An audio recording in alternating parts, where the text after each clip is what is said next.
Welcome to our second video in our module on the Bible, the greatest story ever told. Chapter 1, first half of the Bible, the Old Testament. Bible means book.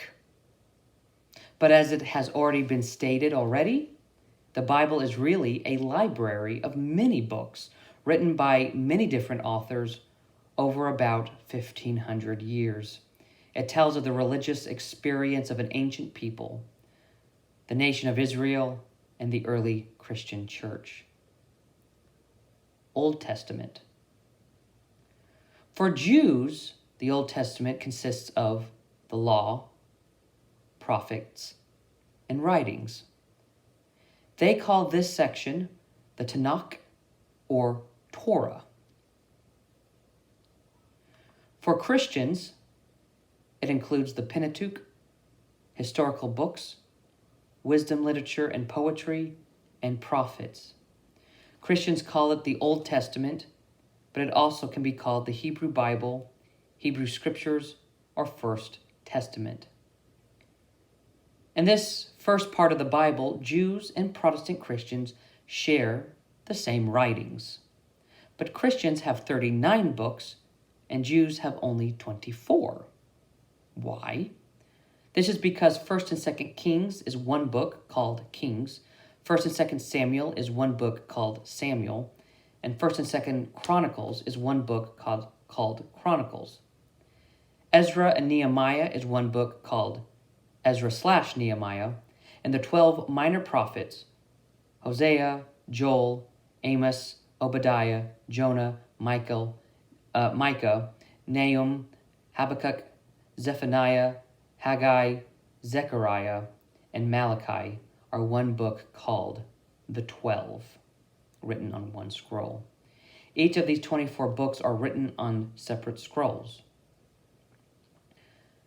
The Old Testament was written in Hebrew language, except for a few passages in Aramaic, appearing mainly in Daniel, and was written between 1200 to 100 BC. So that is a span of 1,100 years. The Bible, as we know it, reached its current form in about the 2nd century AD, about a century after Jesus. So think about that even Jesus didn't have a testament, what we would call the Old Testament, as we know it today. It wasn't complete yet when Jesus was around, not for a century after Jesus lived. So that is to say, just to review very quickly, is that it's the same amount of writings. They're lumped together differently, but also they're in different orders, okay? For Jews, it's divided into 3 parts. For Christians, it's divided into 4 parts. And because of that, there's also different orderings, but it is the same exact material. The Old Testament is unique, for it was written and edited during an era where many surrounding cultures believed in many gods and goddesses, and yet it stood firm in its belief that only one God existed. First, that God was the main God out of many gods, and then later you see that in the Bible that as the only God, period. This bold assertion that there is only one God is what unites Jews, Christians, and Muslims. Furthermore, all 3 religions draw their heritage back to Abraham and Sarah. The Apocrypha. Catholics and Greek Orthodox Christians have 7 additional books in their Bible, which they call deuterocanonical, which means second canon, to admit that these works are not universally accepted as scripture. Protestants call these same books the Apocrypha, which means obscure or to hide away. By this, they mean these works remain outside what is called scripture. These works began as obscure writings that were prized at first, then later tolerated, and then finally excluded.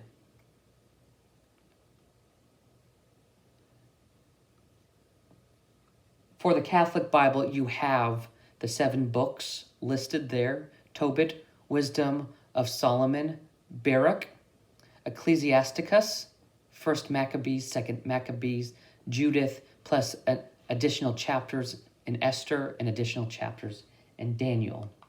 In the Greek Bible, it is those same ones that was listed, plus 1st Esdras, then Prayer of Manasseh, Psalm 151, 3rd Maccabees, and 4th Maccabees.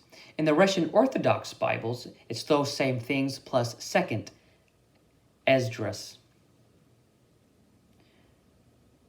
For Protestant Christians and Jews, their use of the term Apocrypha means that these writings are not considered divinely inspired, but still regarded as worthy of study by the faithful. So Catholics consider them scriptures, Protestants do not. The period between the Old and New Testaments is called the intertestamental period, and it lasted about 400 years. The entire Apocrypha takes place during this era. For Protestants whose Bibles do not contain the Apocrypha, they call it the silent years. Jews were certainly continuing to write during this period, and some of these writings were preserved through various Christian churches and Jewish groups. All the books of the Apocrypha contain stories that pick up where the Old Testament left off. They fill in some of the pages left by the Old Testament books and carry the history of Israel into the 2nd century AD. If you do find a Bible which includes these additional books, you will most likely find them together as a unit stuck between the Old and New Testaments. The canon. Of the enormous amount of literature being circulated in ancient Israel and in the early church, only a small number of works came to be included in the Bible. When religious leaders came to an agreement, the books included became the canon of Scripture. The word canon came from a Greek term for a cane used as a measuring rod. Getting into the canon was not automatic and did not come by a mere vote, although a final vote closed the canon. The books were accepted only after extensive usage over long periods of time and after much debate.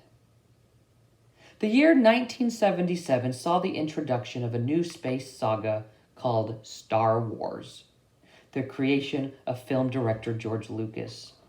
Since the release of the original trilogy, other works began to spin out, including books and radio dramas. These works expanded on the storyline beyond what the movies could cover. These works were either written by George Lucas himself or by others with Lucas's approval. But then an explosion of fan-made fiction came into being, each trying to add their own spin to the original Skywalker story. There soon developed the concept of a Star Wars canon, which was an attempt to describe which stories were authentic and which were not. In one sense, this has taken on a legal definition, which reads, canon refers to an authoritative list of books and movies that the Lucas licensing editors consider as authentic part of official Star Wars history. Nevertheless, fans are still arguing exactly what is considered canon or not. Fans of Star Wars disagree about the inclusion of recent spin-off movies created by Disney like Rogue One and Solo. So the same is true about the canon of Scripture. Jews, through the work of the rabbis, came to a final decision about what was their sacred scripture by the end of the 2nd century, or the 200s AD. Christians, through the Roman Catholic Church, also struggled to arrive at an agreed-upon list, which would eventually include the same Old Testament books as the Jews, as well as the Apocrypha and the books of the New Testament. This process ended by the end of the 4th century, or 400s AD. The order in which the books were accepted by the Jews is very close to the order as they appear in the Hebrew Scriptures today. But this was not true for the New Testament. Paul's letters were first accepted, then the four Gospels, and the rest of the writings were received slowly over the following decades. By 325 AD, the historian Eusebius made a list of all the accepted books, which included most of the present canon, but left a few books on the list as disputed. In 367 AD, Athanasius made the first list of all the accepted New Testament books that we know today. Church councils in the following decades decided his list was final. Still, controversy over the book of Revelation, James, 1 Peter, 2 Peter, 1 John, 2 John, 3 John, and Jude continued for another 200 years by individual church leaders. The Old Testament history. History is a central element of the Old Testament. Most things appear to take place in specific times, in relation to the reign of kings or other major events. However, history of the Jews is not history in the modern sense.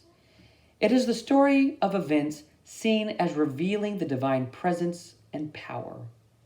These writings formed a people and revealed the ways of God in one way or another, even if God, the Word, is not explicitly mentioned. Many accounts of the Old Testament make no reference to a date or place. Nevertheless, the majority of the Old Testament is the account of an actual people in an actual geographical area at certain historical times and in contact with other particular peoples and empires known from other sources. Old Testament History Part 1, Primeval History. Primeval history refers to the first 11 chapters of the book of Genesis, the story of the first years of the world's existence. These 11 chapters are divided into 5 stories: creation, Adam and Eve, or the Garden of Eden, Noah, the flood, sons of Noah, Tower of Babel, and the descendants of Noah, leading up to Abraham. Each story contains the repetition of these are the generations of ... Why separate these 11 chapters? Genesis 1 through 11 shows little relationship to the remainder of Genesis, and they are rarely mentioned elsewhere in the Old Testament. Primeval history means of the earliest age, that is, as of the world or human history. This refers to history before written records, even before written language itself. Thus, these stories could only have been written down long after such events may have taken place. Eyewitnesses could not have written them down themselves because there was not yet a way to write, whether on paper or stone. We must ask, who could have told these early stories? Who was there at the time? How long were these stories passed down from generation to generation as oral tradition? Therefore, accuracy of the events was not the goal of such stories. They were told to help explain human reality. For example, the names of its characters and its geography, like Adam, which means man, and Eve, which means life, and the land of Nod means wandering, and so on. These names are symbolic rather than realistic, and much of the narratives consist of lists of firsts: the first murder, the first wine, the first empire builder. Most notably, very rarely does any of the persons and places and stories contained in Genesis 1 through 11 ever mentioned elsewhere in the Bible. Jews call themselves son of Abraham, which starts in Genesis 12. And their deity is the God of Abraham, but they never relate themselves to Noah or even Adam. This has led some scholars to suppose that this history was written later and then attached to the beginning of Genesis to serve as an introduction of sorts. Many of these primeval stories contain great influences from the Babylonian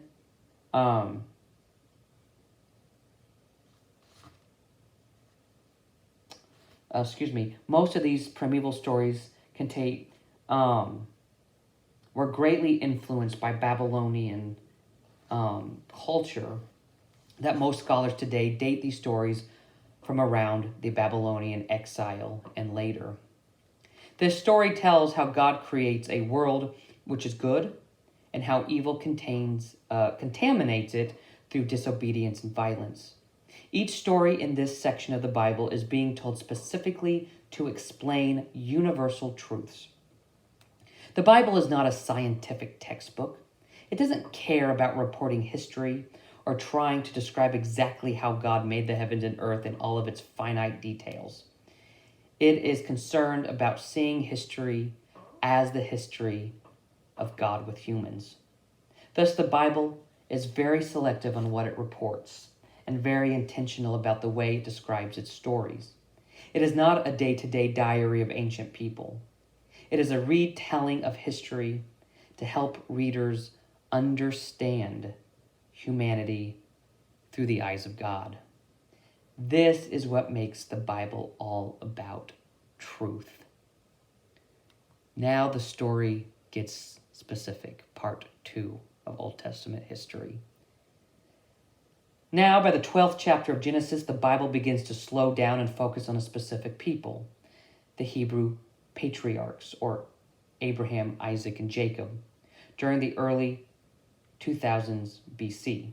Abraham began in the southern Mesopotamian town of Ur, and he traveled around the Fertile Crescent to Haran in northern Mesopotamia, and then migrated to Canaan, the Mediterranean region, or modern Israel and Lebanon today. Generations later, the Hebrew ancestors of the people of Israel, that is, people named after Jacob, the grandson of Abraham, migrated to Egypt, where they lived in servitude for many years. And a few generations later, they returned to occupy part of Canaan. Old Testament history, part 3, Exodus and Covenant. The Hebrew people migrated to Egypt due to a lack of food in the land of Canaan. In Egypt, they were enslaved and oppressed, and finally escaped from Egypt to the desert under a remarkable leader named Moses. While these stories are stuffed with legendary elements, present-day scholars tend to believe that behind these legends lies a solid core of fact. At this point in the story, we receive the name of God, Yahweh, often spelled YHWH or WAHWEH, Yahweh, or often pronounced Jehovah. And this Yahweh showed faithfulness and power by liberating the Israelites from bondage and punishing their oppressors. And at Mount Sinai, Yahweh made the Israelites a covenant people and gave them the terms of this covenant, regulating their conduct so as to make them a holy nation. After sustaining them miraculously during their 40-year trek in the wilderness, Yahweh enabled them to take the land that had been promised to the people's forefathers. Part 4 of Old Testament history, Conquest of Canaan. After these 40 years in the desert, the returning Israelites had to defeat the Canaanites to take possession of the land. The biblical account of this conquest is full of legendary elements too. In some parts of this history, there was a unified national undertaking led by Moses' successor, Joshua. In other places, it is described as a rather drawn-out and complicated matter. The complex process of occupation, involving both battles of annihilation and treaty agreements has been simplified in many of the biblical accounts of the wars of Joshua. Unfortunately, after an initial unified assault that broke the main Canaanite resistance, that's usually the story of the walls come tumbling down at Jericho, the unity of the Hebrews dissolved. Individual tribes made their way with varying success against the residue of Canaanite resistance. The 12 tribes are named after the 12 sons of Israel, who was once named Jacob. This is where we begin to ask, which came first, the existence of the 12 tribes or the 12 sons? Well, chronologically, the story is written as if the 12 sons who appeared back in Genesis existed first.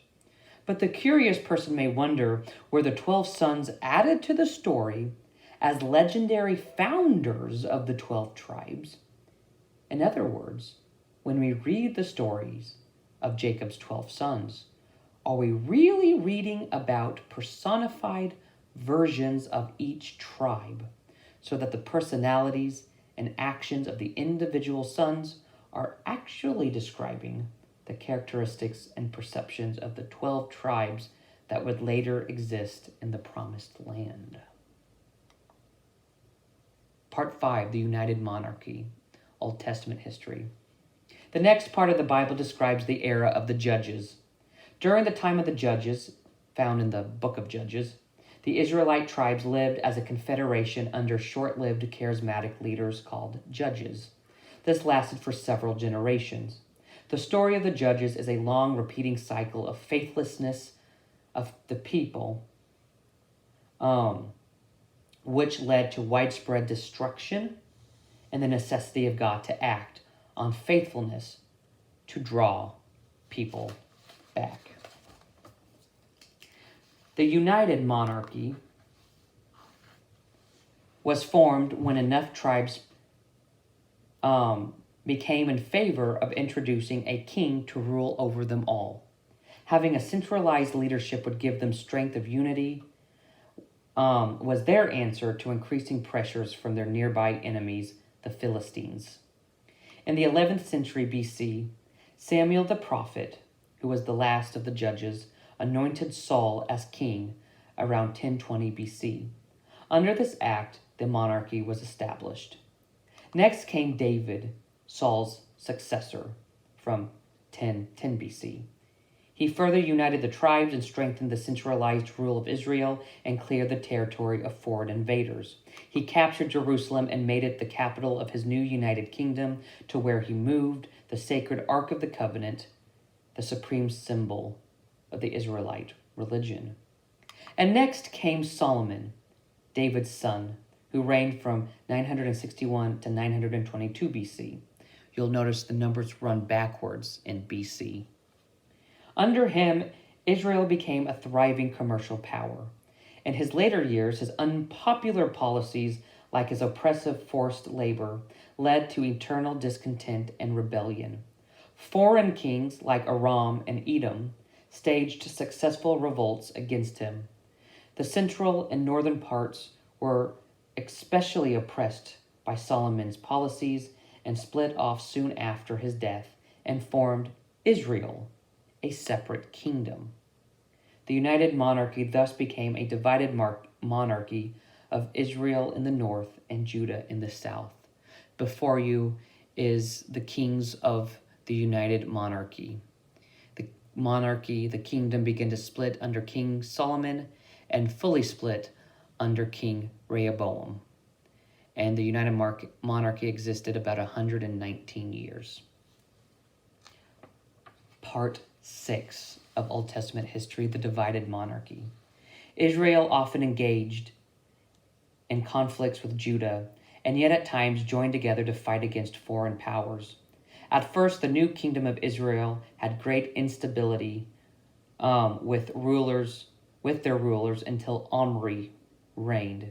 He founded a dynasty that lasted through the reigns of his two grandsons. Under Omri, an impressive building program was initiated at the capital, and amicable relations were established once again with Judah. However, All the dynasties of Israel were short-lived. In about 721 BC, the northern state of Israel was captured by the empire of Assyria. The Israelite authorities, amounting to nearly 30,000, were deported to Mesopotamia and Media, and settlers were imported from other lands. Thus, the northern kingdom of Israel ceased to exist. The southern kingdom of Judah would exist until 586 BC, when a similar grim fate befell it. While Judah had longer and more successful dynasties, Judah's independence was gradually extinguished by the might of the new domination.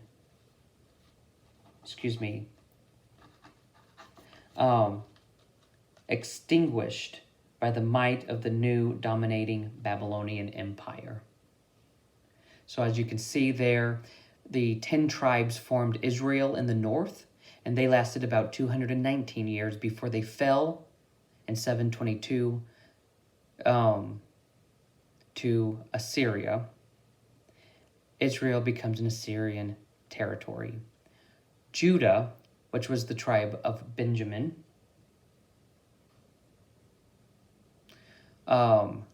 Judah and Benjamin, which was the southern kingdom, lasted about 345 years. And they fell by the destruction of Jerusalem and to the Babylonian captivity in 586 BC.